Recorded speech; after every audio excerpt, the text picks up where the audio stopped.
বাবা ছেড়ে চলে গিয়েছে বেশ কিছুদিন হলো। এখন আর খোঁজ খবর নেয় না। বাড়িতে ছোট বোনু আর মা রয়েছে। আর এই ৮ বছরের শুভঙ্কর এখন কিন্তু বাড়ির অভিভাবক। রাত 10টার সময় একা একা চকলেট বিক্রি করে ট্রেন থেকে নেমেছে। এখানে টাকা পয়সার হিসাব করে দেখছে, যদি দেখে লাভের অংশটা একটু বেশি, তবে আজকে মাছের দোকানের কাছে যাবে, মাছ কিনে নিয়ে যাবে। বনু তার নাকি মাছ খুব ভালো খায়।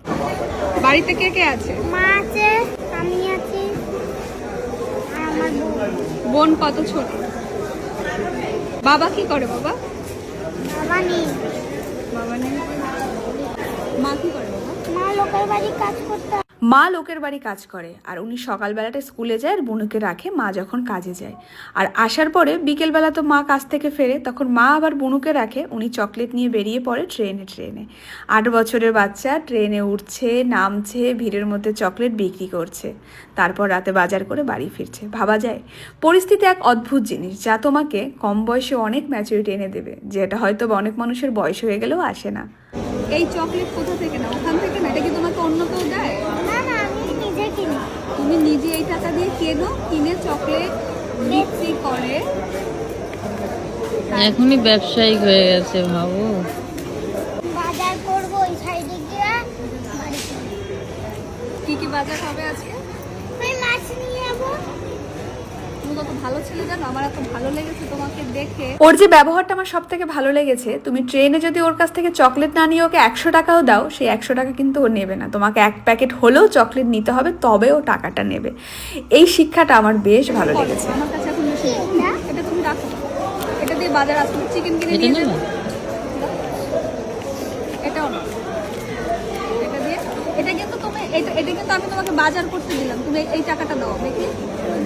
এই টাকা, এই 400 টাকাটা আলাদা, এটা বাজার। এটা দিয়ে তুমি বাজার করবো। এটা আলাদা করো। এটা গুছিয়ে এটা হ্যাঁ, এটা গুছিয়ে রাখো।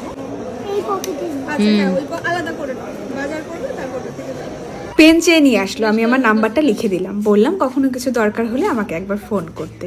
তা আমাকেও সেদিন ফোন করেছে। ওর কথা বলার স্টাইলটা এত সুন্দর। ফোন করে বলছে, ও আন্টি আমি শুভঙ্কর বলছি। আমি না সত্যি গুলিয়ে ফেলেছিলাম, এত কল আসে। আমি কোন শুভঙ্কর?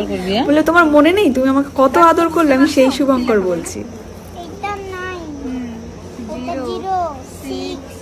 098, ঠিক আছে? 0 আমার মা বুঝাবে তাই। বুঝে যাবে তো?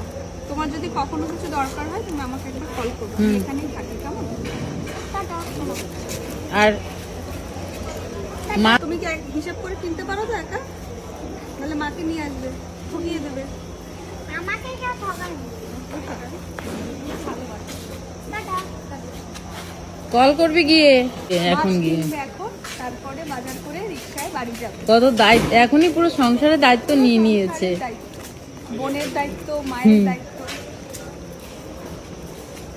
ভেতরে রয়েছে পড়াশোনার প্রবল ইচ্ছে, কিন্তু ইচ্ছে থাকলেও সময় কোথায়? সকালে মা কাজে যাচ্ছে, বুনুকে রাখতে হচ্ছে, সেই ফাঁকে নিজে যা একটু পড়ে নিচ্ছে। আর এই যে সন্ধ্যাবেলা চকলেট নিয়ে এই ট্রেন থেকে সেই ট্রেন, রাত 10:30 পর্যন্ত। বাড়ি ফিরতে ফিরতে প্রায় 11টা বেজেই যায়। এই ভিডিওটা দেখার পরে অনেকেই হয়তো ছোট্ট শুভঙ্করকে ট্রেনে দেখে বা স্টেশনে দেখে অনেকেই চিনতে পারবে। তো সবার কাছে রিকোয়েস্ট করব, সবার সাথে দেখা হলে একটু প্রাণ ভরে ওকে আশীর্বাদ করো। আর তার সাথে সাথে আমরা যদি সবাই ওর পাশে দাঁড়াই, হয়তো আমাদের শুভঙ্কর একদিন বড় হয়ে অনেক বড় কিছু হতে পারে। যাই হোক, ভিডিও কেমন লাগলো জানি। টাটা সবাইকে। আস্তে আস্তে।